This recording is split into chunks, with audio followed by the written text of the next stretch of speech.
લોકો જે છે તે બહાર ટહેલવા પણ નીકળ્યા હતા। સ્થાનિક વિસ્તારની અંદર લોકો જે છે તે પોતે ફરતા હોય તે પ્રકારના દ્રશ્યો હતા અને જાણે રાહતનો શ્વાસ લીધો હોય તે પ્રકારની સ્થિતિ જે છે તે જોવા મળી હતી। પરંતુ જેવી સાંજ ઢળી અને આ પ્રકારે જે ડ્રોન દેખાવાની શરૂઆત થઈ કે હરાવી નાળા હોય, જખૌ હોય, આ તમામ વિસ્તાર જે છે તે સરહદી વિસ્તાર જે છે અને ત્યાં ફરી એકવાર પાકિસ્તાનની નાપાક હરકત જે છે તે જોવા મળી અને ત્યાં એક નહીં પરંતુ 6 થી વધારે ડ્રોન જે છે તે દેખાવાના કારણે જે પાકિસ્તાની જે છે તે પોતાની હરકતથી બાજ આવતું નથી અને તે ફરી એકવાર સાચી વાત થઈ છે, કારણ કે તેણે બે મોઢાની વાત કરી હોય તે પ્રકારે લાગી રહ્યું છે। એક વખત એવું કીધું હતું કે સીઝ ફાયરનું ઉલ્લંઘન નહીં થાય અને ત્યારબાદ આ પ્રકારની સિચ્યુએશન જે છે તે જોવા મળી હતી, પરંતુ સેના એટલી જ એક્ટિવ હતી। સેના જે છે તે પાકિસ્તાનીને પણ ઓળખે છે, પાકિસ્તાનીના જે કૃત્યો થઈ રહ્યા છે તેને પણ ઓળખે છે અને તેને લઈ અને વળતો જવાબ આપવા માટે થઈને પણ સજ્જ થઈ ચૂકી છે। અને હાલની પરિસ્થિતિ જોવા જઈએ તો જે પ્રકારે આ પ્રકારના સમાચાર સામે આવી રહ્યા છે કે સંદિગ્ધ ડ્રોન દેખાઈ રહ્યા છે,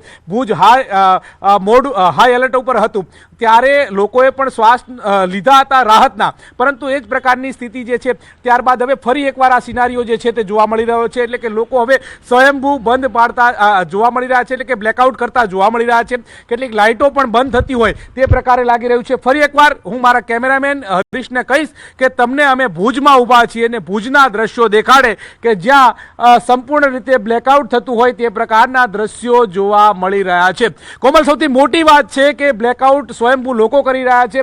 જે પ્રકારે લાઇટો જે છે તે રોડ રસ્તા ઉપર ચાલુ હતી, પરંતુ અત્યારે હાલ એકલ દોકલ નીકળી રહ્યા હોય તે પ્રકારની સિચ્યુએશન જોવા મળી રહી છે। સમગ્ર રોડ સુનસાન હોય તેવું લાગી રહ્યું છે।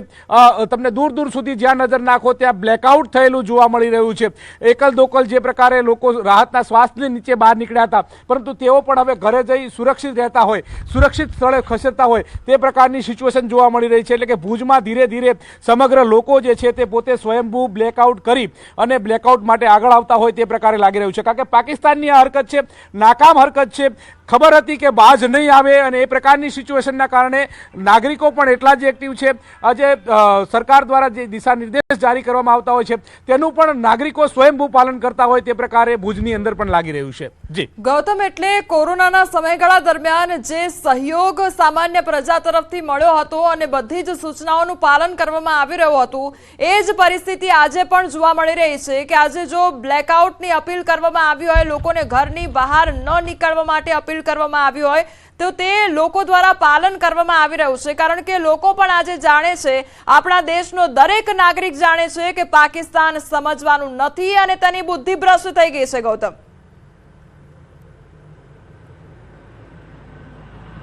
ચોક્કસથી એ તો ચોક્કસ છે કે પાકિસ્તાનની બુદ્ધિ ભ્રષ્ટ છે, બોલે છે કંઈ કરે છે કંઈ। આ પ્રકારનું આજનું નહીં, પરંતુ આપણે 1971ના યુદ્ધ વખતે પણ આ પ્રકારની સિચ્યુએશન જોવા મળી હતી। ત્યારબાદ જે અનેક વખત સીઝ ફાયરનું ઉલ્લંઘન થયું ત્યારે પણ આ પ્રકારની સિચ્યુએશન જોવા મળી હતી। જ્યારે ઓપરેશન સિંદૂર ચલાવવામાં આવ્યું ત્યારે કહેતું હતું કે અમે આતંકવાદીઓને શરણે આપતા નથી, તે પ્રકારની વાત પણ તેમના જે આકાઓ જે છે તેના જે નેતાઓ જે છે તેમના મુખેથી સાંભળવા મળતી હતી। પરંતુ જેવું ભારતીય સેનાએ ઓપરેશન સિંદૂર ઉપાડ્યું અને ત્યારબાદ એક બાદ એક જે આતંકવાદીઓના અડ્ડાને નેસ્તો નાબૂદ કર્યા, ત્યારબાદ ખબર પડતી હતી કે પાકિસ્તાન બોલે છે શું, કરે છે શું અને તેની નાપાક હરકતથી તે બાજ આવતું નથી। અને આ જ પ્રકારની વાત એક તરફ મંત્રણાની વાત કરે છે, સીઝ ફાયરનું ઉલ્લંઘન નહીં કરવાની વાત કરે છે, બંને દેશો સમજોતા કરે તે પ્રકારની વાત કરી રહ્યું છે। બીજી તરફ જે બંને દેશો તરફથી શાંતિપૂર્ણ વાતાવરણ બને, સુલેહ થાય તે પ્રકારની વાત કરી રહ્યું છે અને તેની વચ્ચે પાછું રાત પડે છે અને જાણે બુદ્ધિ ભ્રષ્ટ થતી હોય તેમ લાગી રહ્યું છે અને પાછું સીઝ ફાયરનું ઉલ્લંઘન કરી રહ્યું છે, એટલે કે ડ્રોન છોડી રહ્યું છે। તે સાફ રીતે દર્શાવે છે કે પાકિસ્તાન બોલે છે શું અને કરે છે શું।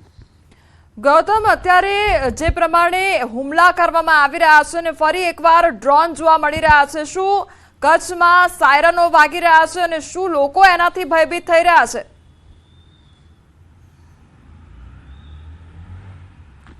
લોકો જે પ્રકારે બપોરનો માહોલ હતો, બપોરના માહોલ બાદ લોકોને અવગત કરવા માટે વારંવાર તૂટક જે સાયરન જે છે તે વાગતી હતી અને જેના કારણે અહીંયા સ્થાનિક લોકો, કારણ કે બોર્ડર વિસ્તાર છે, સ્થાનિકો પણ એટલા જ અવગત છે અને ત્યાં જ આ પ્રકારની સિચ્યુએશન જે છે તે જોવા મળતી હોય છે અને તેને લઈ અને સ્થાનિકો અવગત છે। પરંતુ અત્યારે હાલ તો સાયરનને એવી કોઈ અવાજ જે છે તે સંભળાતો નથી, કારણ કે લોકો સ્વયંભૂ આમાં સામે આવી રહ્યા છે। જે પ્રકારે સીઝ ફાયરનું ઉલ્લંઘન થયું, લોકો સુધી સમાચાર પહોંચી રહ્યા છે અને ત્યારબાદ સ્થાનિક લોકો દ્વારા જે પોતે ઘરમાં રહી સુરક્ષિત રહે છે છે બ્લેકઆઉટનું પાલન કરતા જોવા મળી રહ્યા છે. તેના લઈને સ્થાનિક લોકોમાં પણ આ પ્રકારનો જે કહી શકાય કે એક જાતનો જે સ્થાનિક લોકો પણ પોતે સુરક્ષિત રહેવાની વાત માનતા હોય છે અને પાકિસ્તાનની જે કરતૂત જે છે તેના વિશે જાણતા હોય છે કે બોલે છે શું, કરે છે શું, એટલે એના કારણે લોકો પણ એટલા જ અવગત છે. જી ગૌતમ, આપ જોડાયેલા રહેજો, વધુ અપડેટ આપની પાસેથી લેતા રહીશું. પરંતુ અત્યાર સુધીની જે પણ તમામ જે અપડેટ છે તેના પર પણ નજર કરી લઈએ, કારણ કે પાકિસ્તાન પોતાની હરકતોથી બાજ નથી આવી રહ્યું અને સતત ફાયરિંગ કરવામાં આવી રહ્યું છે. જે સરહદીય વિસ્તારો છે તેને ફરી એકવાર ટાર્ગેટ કરવામાં આવી રહ્યા છે અને આજે ખાસ કરીને શ્રીનગરને ટાર્ગેટ કરવામાં આવ્યું છે.